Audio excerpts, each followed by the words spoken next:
We have one hell of a storm happening here in Melbourne, which is quite good, I suppose. It's a bit of a change. And my husband was just saying that, you know, it's nice having different weathers, I guess, happening. Anyway, I have been having quite a busy morning. I have made chicken stock paste, which is a bit drier than your vegetable stock, but it's awesome. I love to have that in the fridge.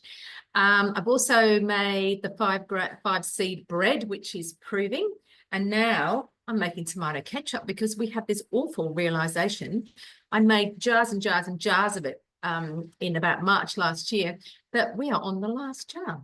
So that is a catastrophe because it is so good.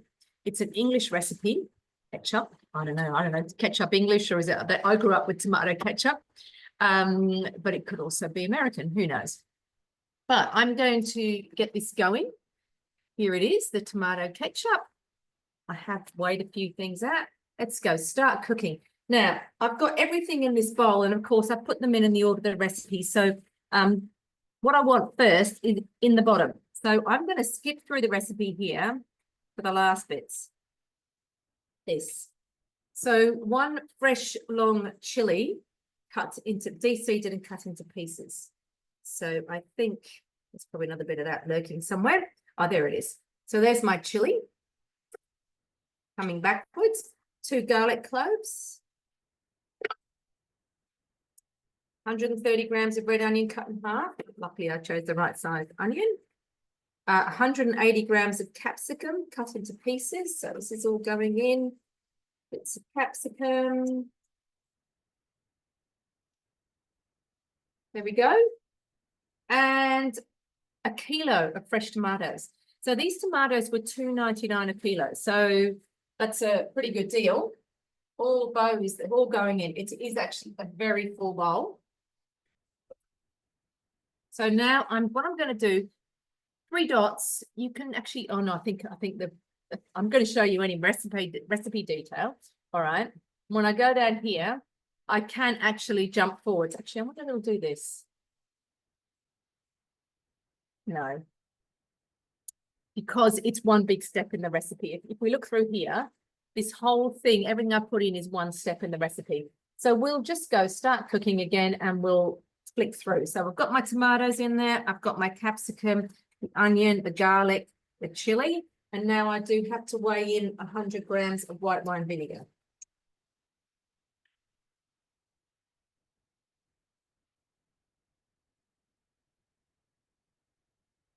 Give an arm workout.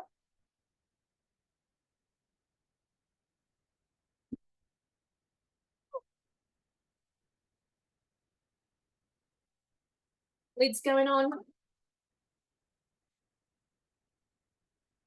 Just realised my volume may be quite low. Oops, where is it? Volume. Oh no, right up there. Excellent. 5 seconds, speed 7. So it's just going to chop up all those ingredients.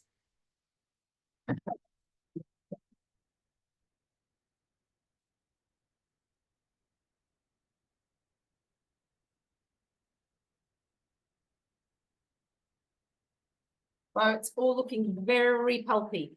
Okay, so simmering basket on top. Popping this on the top.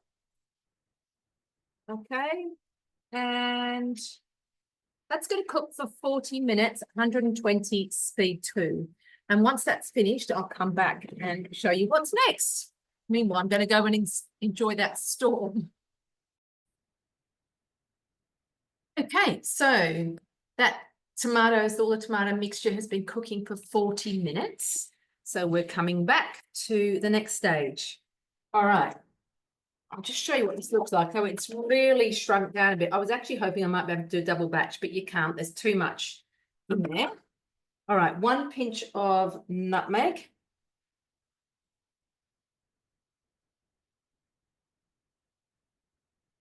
Okay.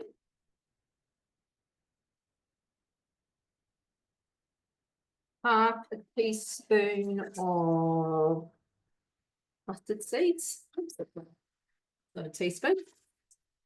Here's a teaspoon. So half a teaspoon going in. 10 black peppercorns. 1, 2, 3, 4, 5, 6, 7, 8, 9, 10.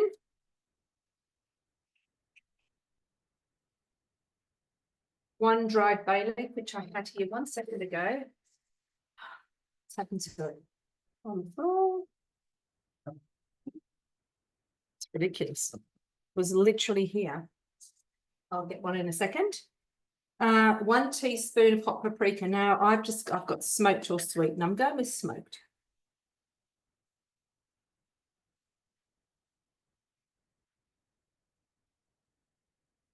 One pinch of cayenne pepper. Just going to do a quick little shake in there. 1 teaspoon of salt. Should have done that for my cayenne pepper. 1 teaspoon of salt. Here's the bay leaf. It was hiding under the salt. That's my bay leaf going in. 100 grams of dark brown sugar.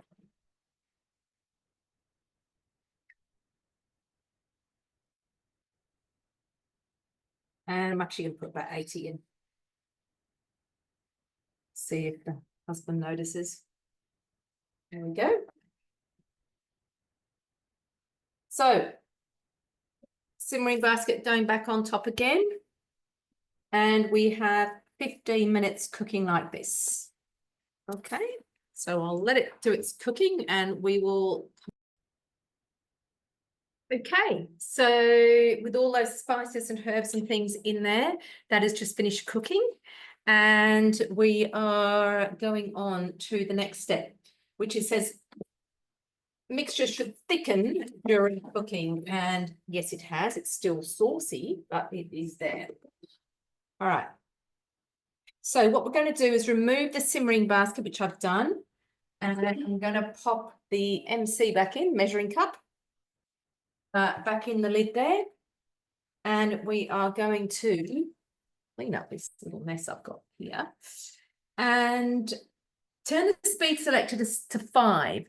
And then slowly increase the speed 10. So this is what you do for anything that's hot when you're blending. You go to speed 5 and you listen, which you'll get used to doing with the Thermomix, is that you get used to cooking with your ears.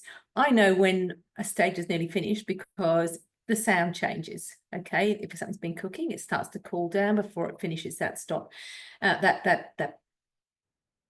I can't think of the right word. You know what I mean? That step is what I mean. And it's the same with this. So it might go quiet on the Zoom, but I will turn it up to speed 5. And when it sounds consistent, I'll turn it up to speed 6 and so on until I get to speed 10 for this, in this case. You do the same thing with veggie stock paste. You turn it up slowly. Anything hot, you turn up slowly. Your soups, everything like that, you turn up slowly. All right, from speed 5, using your ears. Anything cold, you can go straight up to speed 10, no problem at all. So you may not hear me for a minute, I'm not sure.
Yeah, transfer into warmed large jar. Now, let me just move this back. So what I've learned since being with the CWA, the Country Women's Association, is the best way to sterilise jars is to wash them in warm soapy water, rinse them, pop them in the oven, 120 degrees for about 20 minutes, and you put the lids in too. So that's what I've done. Just going to scrape down this lid.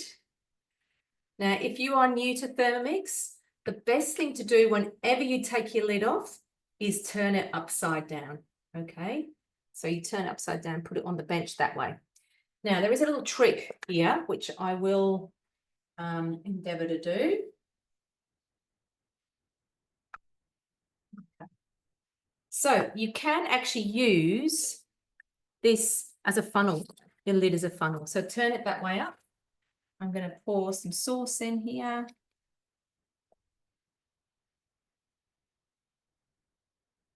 Oops, just steamed up my glasses. And I'm going to fill up another one here.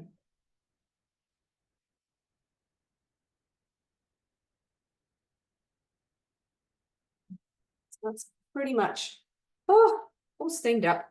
Okay, I'm going to scrape out a little bit more for each jar.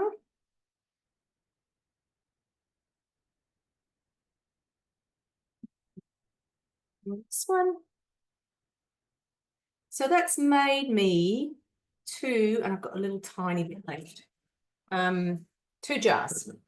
All right, so find my lids. The lids have all been in the in here too. So I'm tipping, I think this is this lid. And that was a little bit awkward. Hot, hot, hot. And that was that lid. So I'm just going to hold the bottom. Gone on properly. No, I don't think that's on properly. Is it on? I think it is. And that one. And then what you can actually do, well, that's not on properly. So I know this one's a little bit of a fiddle.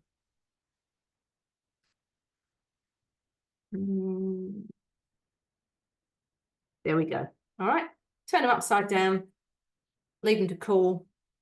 And you know how with a lot of these lids, they sort of pop in. It'll do that.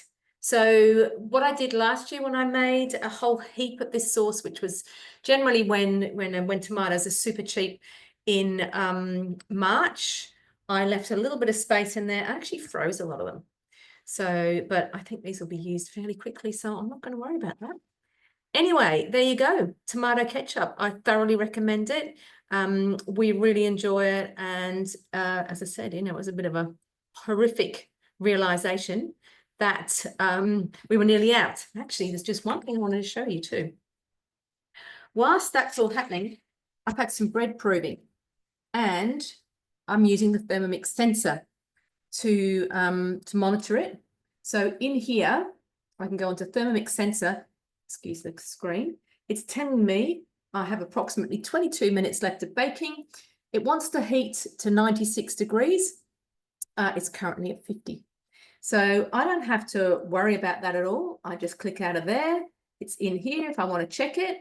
And it will tell me when my bread's ready. So that's pretty awesome.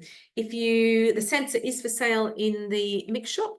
I have to say I haven't used it a heap, but normally I do make the bread for my husband in a tin that has a lid. I'm not using the lid today, so I thought I'd give it a go. Anyway, thoroughly recommend the sauce, thoroughly recommend the bread as well.